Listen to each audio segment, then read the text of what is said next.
Good evening, everyone. My name is Sarah Freeman. I am the Public Education Manager at Cooper Hewitt National Design Museum, and welcome to the Cooper Hewitt Design Center. We opened this space in May 2012 to house all of our education activities while the museum on 5th Avenue and 91st Street is closed for renovation. We're going to reopen in October 2014 with 60% more gallery space, better circulation of public and back of house space, and a whole new visitor experience, and we hope that you'll all come and visit us.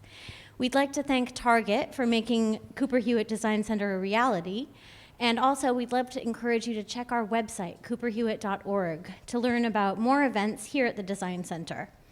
Tonight's event with artist Shinique Smith is being webcast live at cooperhewitt.org/live and will be available on our website. To lead tonight's talk is John Reddick, a longtime resident of Harlem who's active in architectural preservation. He has written extensively on Harlem's architectural and cultural history and has recently been awarded a position as one of Harlem's community scholars by Columbia University. Please join me in welcoming John Reddick.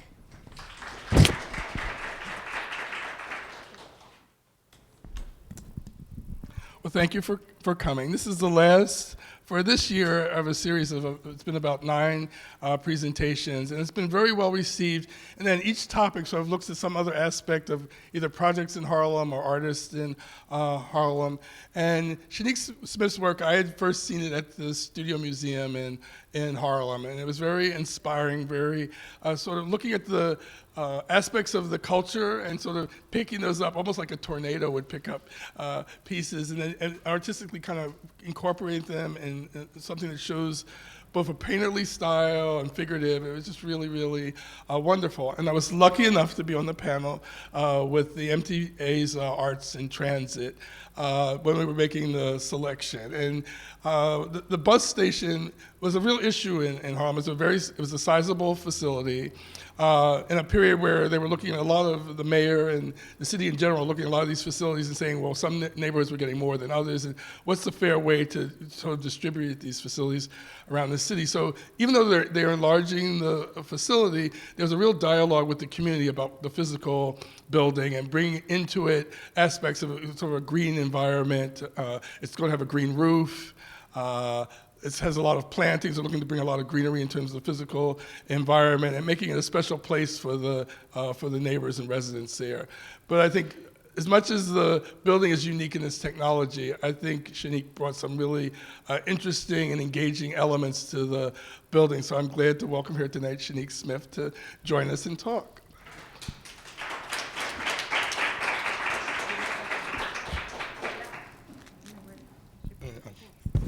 Now, the facility is at 145th and Lenox Avenue. It's near Esplanade Gardens, which is a major housing facility in Harlem, really sort of targeted middle-class housing in the period where there was sort of flight from Harlem in the 50s and early 60s. These were sort of very solid middle-class buildings at the end of, sort of the end of Lenox Avenue there. So the neighbors were really engaged. Community Board 10, I think it was 10 is the community board for that. So there was a real engagement back and forth to kind of figure out what the facility was going to be. And some of you might not remember, but Mother Clara Hale was a significant figure in Harlem during the crack epidemic. And one of the things that was a real problem for children of crack-addicted mothers is that they also acquired the same addiction. So a lot of the times, even though the mother wanted to care for it, there was a real rejecting quality of the mother because they were so hyperactive and all that. And Mother Hale just decided to take in these children, where the mothers felt that they couldn't deal with them, or she had been a nurse.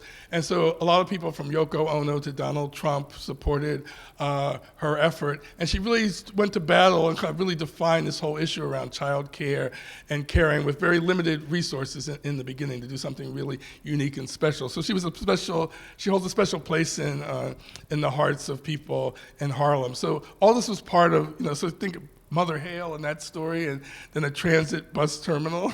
And so how are you going to make those two things have some sort of dialogue with one another? And I think we'll see as you start to talk about the imagery, but you'll see that there was a real significant kind of reaching out to the community in the imagery.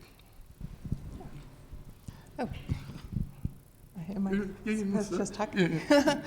Yeah, and being invited to make a proposal for the work, I did consider Mother Clara Hale. And as she was like a mother to a lot of people in the neighborhood, and taking in families too, and helping broken families, and taking in children with AIDS. And not long prior to that, my grandmother had passed away. And so I saw a sort of affinity as I was making the work, and it was springtime. For my proposal, I started out with just site visits. The building wasn't even built yet. It was just a big hole at 145th and Lenox. A very big hole. A very big, like a really big hole that was covered up by boards. And so I started out by going to the Mother Clara Hale house, where she was taking in children, and walking the walk between there on 122nd and to the bus depot site, and experiencing that particular part of the neighborhood, and also gathering materials, scraps of paper and things like that. Because if you don't know my work, I use objects and materials like clothing, fabric, paper, and the things that we cast off or leave behind that are part of our everyday lives, and try to bind that in with either rope or calligraphy. So that's where I begun, collecting like I would for any other piece. And in the process of that, I found this children's drawing, because there's an elementary school currently right next to where Mother Clara Hale's house was, or is, but it's not really functional. It's not an active facility, but. And I found this drawing, and it just kind of clicked for me. I'm thinking about kids, thinking about her life, thinking about that neighborhood, which is very, like that little corner is very brick, like straight up and down brick buildings. And also the nature of what the bus depot was going to be, using reclaimed water to wash buses, more energy efficient, and the green roof. And so like with the recycling in my work and the children's drawing, it kind of clicked for me. And I used this drawing. See, it is a bus stop. I think you were saying maybe it was a basketball. A basketball hoop, but that's like a little bus there, as inspiration for color. And I just started sketching. And and it just jumps to this. I don't normally use figurative elements in my work, but I don't like to make up rules that I can't break.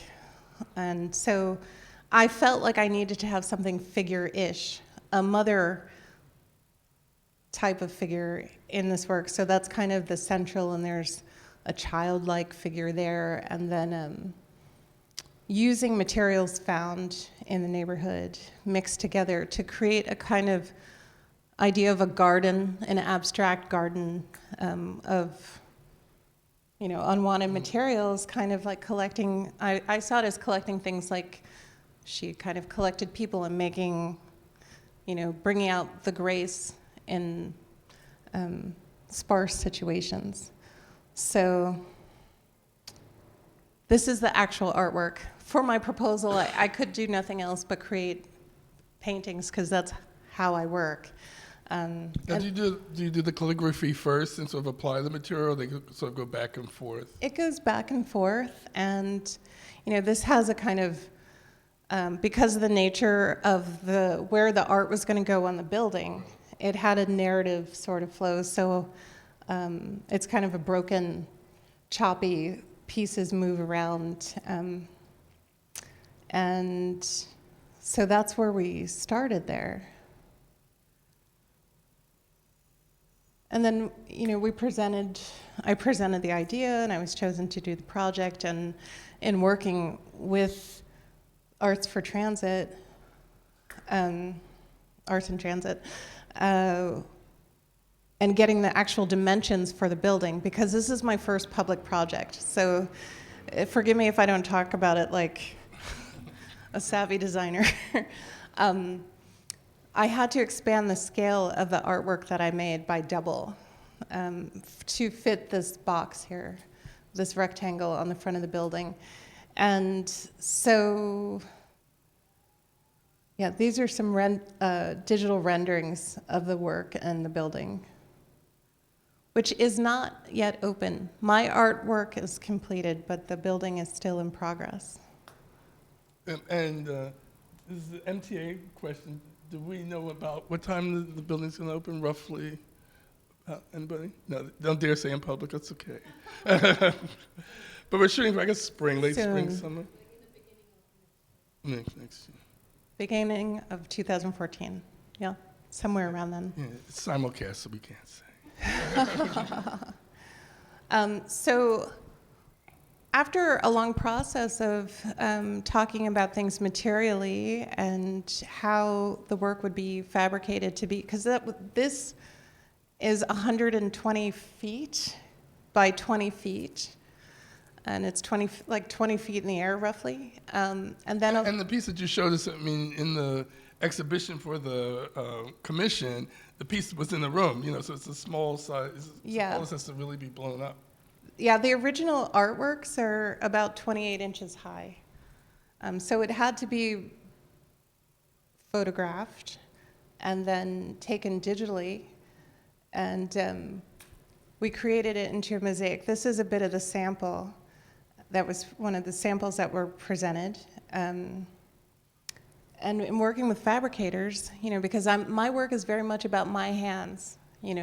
I make it by myself. And having to create like a large-scale piece and working with fabricators is a different process for me. So in the choosing and working with fabricators, the processes are all done by hand, but other hands, like each piece of mosaic and glass was cut by hand and put together and then installed onto the building. And it's great if you get to go way. through some of the MTA stations, the evolution of the ability to transfer to mosaic from drawing. So if you look at some of the early, particularly in some of the Harlem stations along the Lenox line, you'll see the early ones are much cruder in terms of trying to get the detail because they really are just like hand done. Whereas with the computer, they can really cut precision-wise to whatever the piece was. Yeah. Well, I mean, they're all cut by hand. There's no, right, this image is me at the Mosaic Studio, and they have a digital version over there, right? And then this is the original artwork that we're looking at, and choosing materials. Some of the tiles are handmade and given the same texture as, like, say there's handmade paper in the piece, tie-dyed. There are different tiles chosen for different aspects of the work to capture the spirit of it. Character. And so there's some images of how it's put together, cut by And you hand. see how meticulous. Yeah. I forget how many tiles. How many tiles? it's like a million tiles. But then, so I worked with them closely and going to the studio and, like this particular image, I know we changed this before we installed it and bumped up the color, things like that, different choices. And they were like photographic images originally in your collage. Yeah, they're bits from, like, say, ads from magazines. There's flattened cans found on the ground, like wrappers and posters from the neighborhood and bits of fabric. I got some items from the Goodwill that I think is around the 30s, and then blended it with other things because I hoard paper and fabric in my studio. So these are some of the elements that were 3 inches in the original that were blown up to 3 feet in the finished product. I like this piece in particular because this fabric and the stitching that they were able to make happen in the mosaic. That's the can. So that's the digital, that you see the original can and the digital rendering and then the handmade clay tile. Good. Do you have any questions? So, Now, this setup, so it's a repeat of each section? it had to be created in sections and then carried around the studio in sections, and then the studio is kind of small, so they stacked them up and worked on top of them. So it comes in 10 panels. Each one is like 20 by something big. And those individual panels, as they were installed, they were divided like this for transport and storage. So now the surface that we're looking at now is, this is the base image, and the tile would be laid? No, that is the tile. Oh, okay. Those are Wow. the sections. It looks so painterly. Wow, it's pretty. Yeah, It I doesn't think they look did like a really it. good It looks job. like It looks like my hand. And the thing that I liked about this fabricator is they also thought about the materials giving a translucent nature to the calligraphic marks and where things layered. And so Arts for Transit and the panel and the MTA wanted to create something special. So it could, and for me, it's super special because, getting started as an artist, moving to New York, and in 2003, the Studio Museum in Harlem was the most supportive of me and helped, propel me on this road of being a professional artist. So, and I've spent a lot of time in Harlem. So be able to do a project that's permanent there, in a special place, through special processes is like a dream for me, but it's still a gift. And when we're having the panel, the community, lots of times people really want a figurative piece because they sort of feel, we want to see an image of Mother Hale. So this was kind of a departure from what they would have ordinarily sort of would have been on the sort of high, but they really felt the spirit in terms of looking at the image and feeling there was this kind of embracive feel with the figure and all of that. That's what I was hoping for, and tried to imbue the work with an energy, and create movement and a lightness that was like the sky amidst the buildings. And I guess personally I was kind of nervous about not making something that was concrete and depictive. But everyone's been so supportive of the process. Now, did you talk to several fabricators and settle on one, or there was one pretty much right off the bat? Oh, we talked to a couple, and I was able to make those connections. And there was one that stood out for me right off the bat, and they create different processes for every project. They usually have artists. I know if you go to Talix and all that, a lot of the foundry places and all that, they engage other artists. So. Yeah, well, and the people who run the company are artists as well. Let's give them some. Artists. No, who was the company? Mosaica. Mosaica Design. I didn't know if I could plug them, but they're really awesome.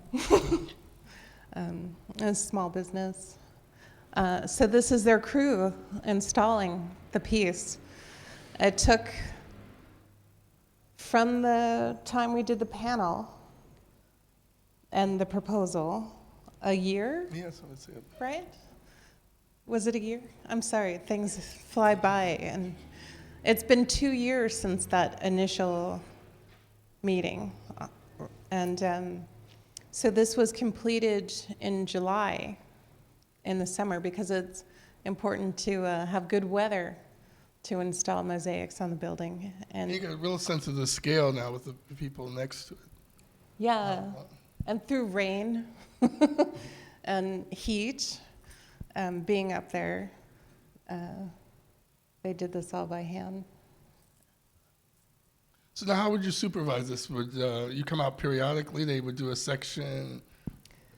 Yeah, well, we communicated when I wasn't in the studio, and images were sent, and we looked over things, because they can get up really high and take pictures like this one that I took this is how they work on it on the floor.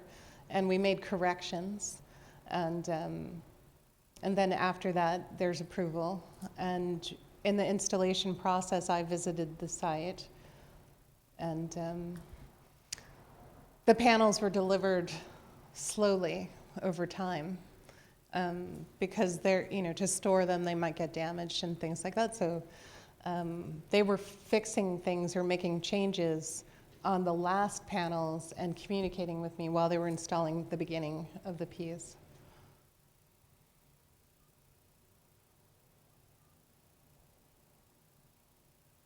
And then we found out this wonderful phenomenon that happens at a certain point in the day. Reflection off the other buildings. Yeah, this little sparkly thing happens. So the light shifts the piece because there's glass elements and some things are iridescent, and those things were taken into consideration. And if it was lower on the ground, you would see that there's different texture and raised bits to it. Oh. Now, also there were, as we were looking at this, there were also windows to do. And so the sort of transfer from the idea of doing a mosaic, which is this sort of non-translucent, where you're trying to create a translucent feel. Now, in the windows, you have the opposite, in a way. So along the sides of the building are these columns of glass windows, and created from details of the front. I put together a design for the windows, and I think they're relative, even though it seems like the mosaic is very concrete. A lot of those bits are glass as well and react to light just in a different way. So this is kind of the schematic architectural drawing with the designs. How tall are they roughly? A panel of windows is about. Let me see the 9 feet is 1, 2, 3. I'm sorry, I keep referring to you. So they look like 9 feet each. 9 times 1, 2, 6, so like 54. Yeah, 50 feet. 6 by 6 feet, that's what it was. Yeah, so like 30 feet high. And it starts, I think, like 15 feet off the ground? You'll see in a picture. There you go. So the glass had been installed before the mosaic, and I worked with a different fabricator for that, who also did the work by hand in Germany. Oh, really? Yeah, it's called Peter's Glass. And there were several fabricators that were presented for that as well, and I chose this one because of the hand processes. It's basically this one, main guy, young kid who was completely confident and would just go out and paint like the calligraphy like I would. He was very confident. So here you see that drawing again. And at this stage in our development of the project, it made sense. This idea came to me about that school and the windows and the community, and wanting to include children's drawings from the community in with the work. And so with assistance from Arts and Transit, we did a workshop at PS 242. I think it was 242. And which is the school where I found the drawing in front of by Mother Hale's house.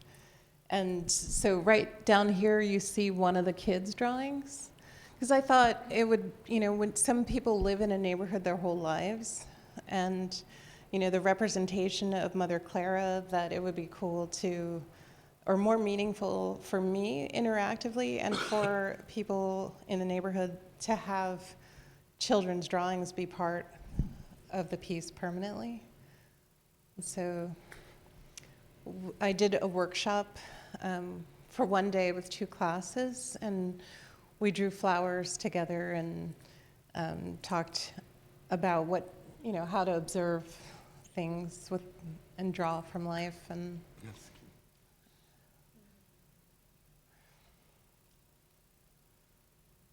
so, and they did some really great drawings. And I took those, not all of them, but some of these drawings here. Like, I love that one. And the names of the child who made it, and incorporate it into the design for the windows. Have they been by to see it yet, the students yet? Not yet. Be a Not nice that I'm field aware trip. of. Because some of them might still be covered by blankets. I'm not sure, I haven't visited the site, but some were obscured for a while. But when all things are complete with the building, we're hoping to do, at least I would like to go back and, Engage. yeah. And also there's the senior center across the street. I promised to come do an art project with them. So there are some of the drawings.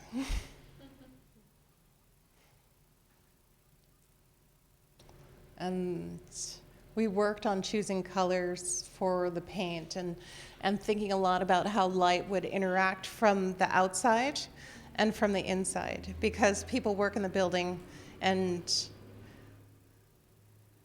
how the light would affect them. And so it's kind of always shifting. Like at night, it would glow from behind, and during the day you could see. And what level of transparency and how that might cast a line of calligraphy within the building. So here we're choosing glass paint colors. And there's that guy I was talking about. So they used airbrush and then hand painting. And during the process of this, some colors can't go next to each other unless it's been fired, because the glass gets baked in a big oven, and the paint becomes permanent part of the glass.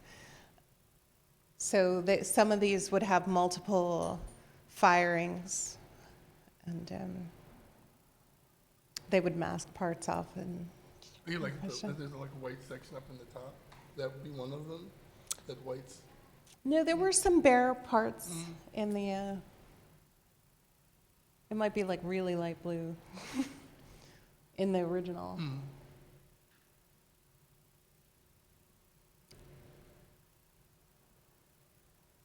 So yeah, like this white part that hasn't been rendered yet.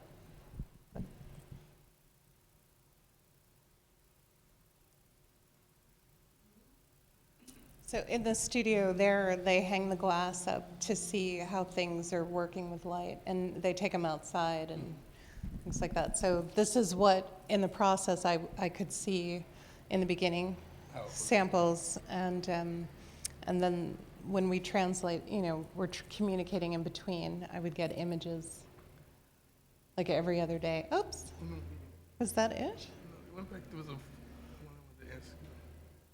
Sorry, guys.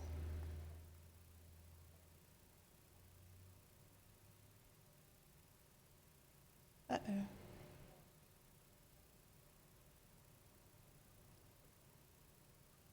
Maybe that was the end. That one. Oh. I'm sorry. You have to go look I don't at know what happened. Sorry. Usually you can just back up.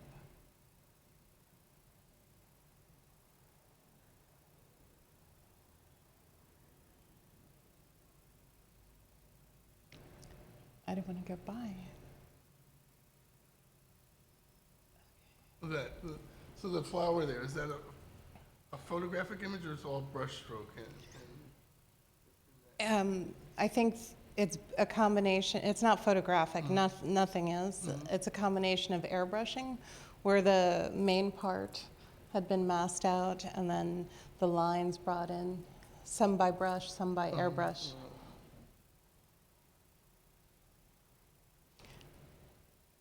Yeah, that was the last image. Thank you.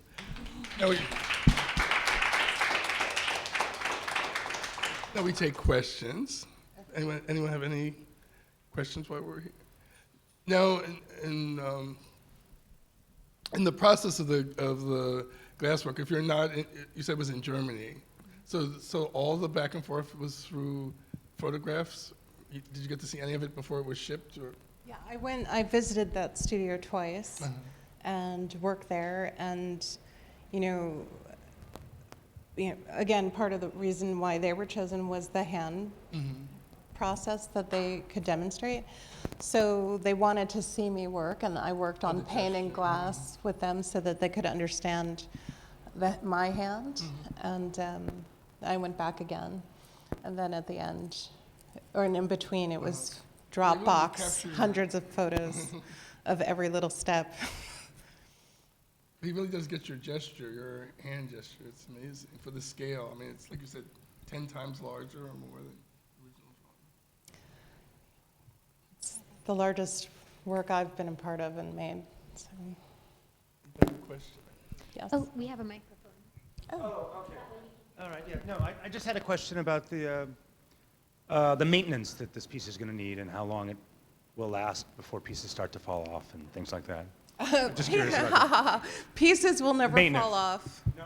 No, and it needs minimal maintenance. Well, yeah, I mean, Not- if you go in the subway and Arts and Transit, for the most part, they're all in pretty good shape. I mean, one of the smart things when New York started to relook at the subways and turn them around, when I first came to New York, a lot of the tile work was the square bathroom tiles that you see in your house. That's how and they decided they were going to look at the old subway system. If they were going to bring in art, the tradition in the subway was tile. They were going to stick with that tile. And the whole brick tile that we see now at every store, that portion tile that's shaped like a brick, that did not exist when the MTA first did stations. They had to get people, artisans, to do that. But there was such a volume after that. Well, that became something. MTA created subway tile, basically. Right. So that whole portion, that tile. proportion that came back that Martha Stewart uses and all of that, you see it everywhere. Now, I mean, when the first stations they had to hire an artisan to actually make that proportion tile because it didn't exist in terms of a fabricator.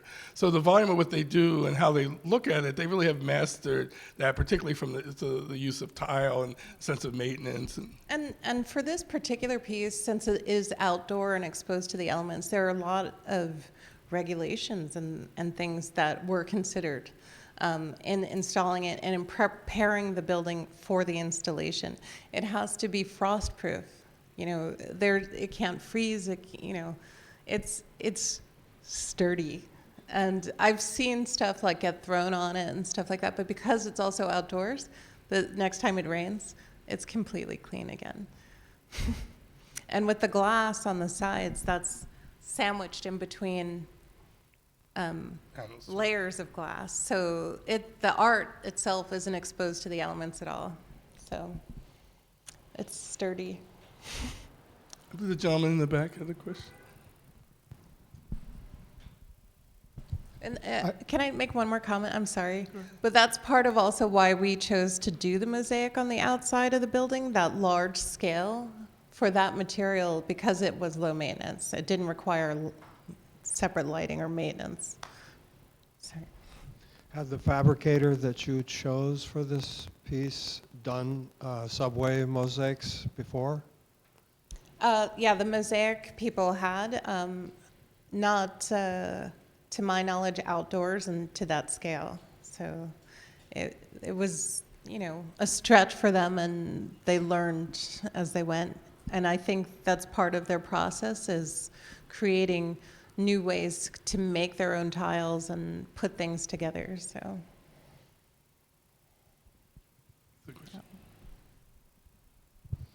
Hi, thank you so much for your presentation. I really enjoyed it. You spoke about the challenges of taking your work that was smaller scale into a larger scale, and I was wondering if you could talk a little more just about the decision to pursue public art and to even imagine your work at a larger scale than it was originally. Well, I hadn't thought about it until this. And I had done some murals that are permanent where I hand painted them myself. But the opportunity to work on this scale and stretch myself was appealing to me. And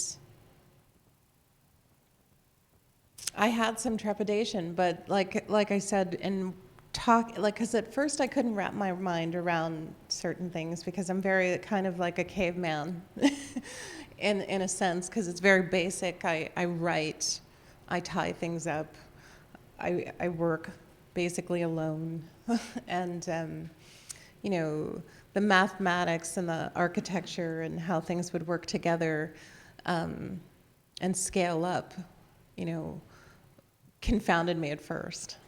But then people around me were really helpful in figuring some of that out and finding the right fabricator to work with. It makes a huge difference. I mean, when you, It's a lot of huge. these shops, they really are, there are other artists who really look at it the way they would want to see it done themselves, the quality, and they really put a lot into it. And they've worked in other fields, like you say, they've had other things, maybe a large scale or whatever, so they can start to tell you, here's how we did this, and show you other examples and all of that. So it's a great learning experience. And the MTA's, I mean, they have such great history over time of the projects that they've done. They've built relationships with a lot of these fabricators as well. I mean, it's a lot about rapport and people understanding how you work. And yeah, honestly, I like the original that I made, but when you know, to be confronted by that kind of scale, it's beyond, you know, what I made in a way, but I made it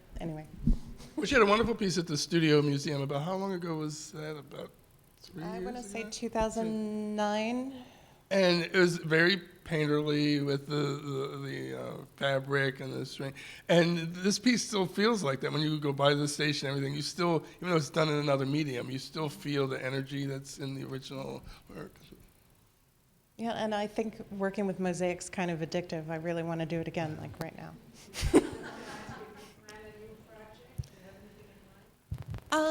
I do, you know, I haven't actively sought out things, but there is a project that I'm working with right now, so we'll see how that goes. That involves some interaction with the hospital and patients and art, so we'll see how that goes. But What's a wonderful thing in the neighborhood, I mean, I do feel like when you talk about the Harlem Renaissance and people want to sort of bring back to Harlem the new Renaissance, or isn't, I always felt the energy of the Renaissance was the potential to move forward. You know, so African Americans felt they had to be here as a gateway to go forward. And I feel like the Studio Museum has been a real sort of Harriet Tubman, you know, in terms of artists and moving them forward, seeing an opportunity. And the MTA is to be applauded in the effort to sort of really look at artists that speak to the community. I mean, in the range, we had a range of artists, but all of them had a certain compassion and passion for Harlem. I think it really starts to show up in the work when that added dimension is there. So you should to be applauded. I think it came out really, really well. Thanks. And yeah, thanks to Harlem and Arts for Transit for letting me do it. Anyone else? Well, thank you all. You're welcome to some more postcards of some of the image of the tile work. And we're going to have one more session, I think, in the spring, in February. But I thank you all for, some of you are repeaters, so I thank you for the support over this series. And you can go online and see all the past, this one, they're all simulcasts, and then you can go to the Cooper Hewitt site and see some of the other talks. You'll see there's a really diverse look at the artists and the work that's going on in the community. So I thank the Cooper Hewitt for the opportunity. It's been a great time. Thank you. Thank you.